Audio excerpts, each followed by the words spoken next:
son of a bitch.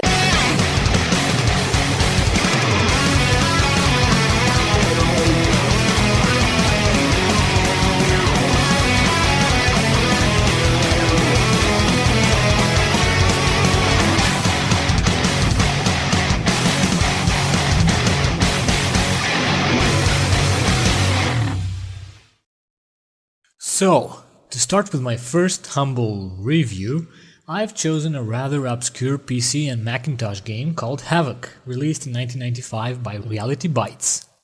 Cool name, huh? By the way, that logo looks like a GRU on acid or something. Anyway, Havoc is basically a somewhat upgraded clone of the old classic Battlezone and similar later titles. It's a simple yet challenging first-person driving shooter with tons of weapons, upgrades, enemies, bosses, and all things fuzzy. But before I continue with the actual game, I'd like to present another new section of this unbearable blurb, which I so befittingly entitle Boring Tiresome Facts Nobody Cares About But Me.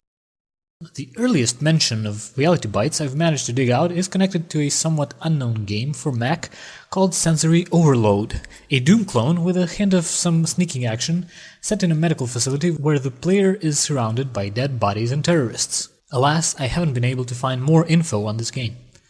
The next game is Havoc, the game I'm talking about right now.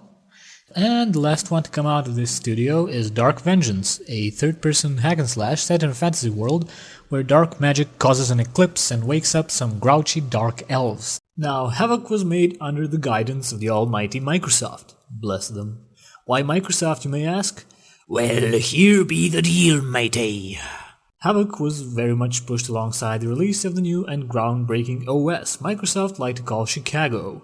MS took Reality Bytes under their wing, or up their ass all the same really, and gave them new and amazing technological improvements in the form of the game SDK interfaces of the new and almighty DirectX. It even had support for some VR headsets of the time. Havoc was advertised as one of the games that would really make advantage of Windows 95 and its graphics and networking technology. That's why Jason Robar and Alex St. John are also mentioned in the credits. Mr. Robar worked in MS since 1994 on relations with game developers, later making virtual software for DARPA, founding some companies and now making family-oriented online entertainment software. Alex St. John is pretty well known in the computers and gaming world, being one of the main people responsible for creating the DirectX technology and other stuff. He's also the CEO and co-founder of Wild Tangent. So, finally coming back to the game itself. Not that these unnecessary off-topic detours are boring you or anything, it's just that I'm mostly out dry right now. Havoc is set in a wastelandish cyberpunk future surrounded by post-apocalyptic vistas. Corporations wage wars for territorial domination and you're a mercenary, with the task to take over the Terrakian global conglomerate. You do this directly by driving one of the three vehicles at your disposal, the heavyweight hypertank, the speedy yet fragile battlecycle, and the well-balanced hovercraft. I personally like the hovercraft for its balance between maneuverability and armor, but the heavily armored hypertank might be the best bet for newcomers. So you take your seat in the futuristic pay machine and are presented with the HUD of the vehicle. The loading screen has always been so cool for me. And whoop-bam! The action starts. The first thing you notice are your wastelandish surroundings. Then you immediately notice the very funky fade-in filter, which is supposed to represent a smooth fog-like pop-up. A very, very advanced effect used even today. Take for example GTA 4. You see that LOD pop-up? How about this alpha to coverage effect on trees? Or the pop-up of closer objects. Havoc's graphics are pretty much up to date, I'd say. The controls are pretty simple. Forward, reverse, turning, shooting, and you can look upwards for airborne enemies. The cool thing is the targeting computer, which shows a red triangle on screen and actually has a bit of auto-aim on it. You can also use smaller screens in the lower corners of the HUD. The leftmost can be switched to a target view or a rear view, while the other one shows the overhead map or radar of the level. The very movement speed depends on your choice of vehicle, and seeing as you're mostly driving around wastelands, you have to be careful not to drive too fast all the time. It's very easy to hit a minor obstacle or higher ground, and the worst thing is you lose armor by doing that. The game is really packed with tons of weapons and upgrades as well as enemies. You got 2 or 3 upgrades for some of the basic weapons such as lasers, umbrellas, rockets, flamethrower, and some more exotic stuff like mines, the mortar, and the terrain former. That's another cool feature. The terrain is partially destructible, along with accordingly changing textures. An explosion or a rocket blast bends the polygons a little, and there's the weapon that makes spikes come out of the ground. Pretty awesome for the time. There aren't many games that do that today. Remember Red Faction? Real holes in walls. Wow. Also, there are tons of buildings to blow up for points and the occasional item they spawn. The thing is, blowing up stuff can also hurt you. Not so much from the explosion, but from the debris it creates. Every destroyed enemy or building blows up in chunks of metal which fall to the ground and then hurting you on the way down, and then you smash your keyboard. So, you got this frantic shooting gameplay which is horrendously stretched to 30 levels. Yeah, that's about as much levels as that game with a mushroom called Toad and an elusive piece of fruit with a fetish for royal jewelry. You know, I spent most of my childhood playing the original Mario, called the Great Gianna Sisters. Then those Nintendo bastards ripped it off. Remember when action games had over 10 levels and 5 hours of gameplay? That was pretty much a standard in those days.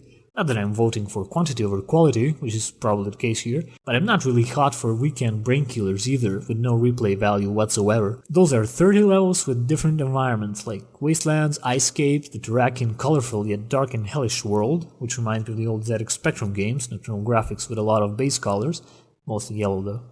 Although in those 30 you got 6 boss battles and also 6 bonus levels when you run around gathering crystals and Havoc letters for bonus points. I swear these bonus levels are nerve-wracking and downright impossible to complete. The enemies are somewhat diverse, even though they're just a bit different models of the same enemies really. There are some nifty refreshments from the recycled hovercrafts like the metallic beasts in Direct Zone, which instead of drive-by sound give off that popular howling cheetah scream.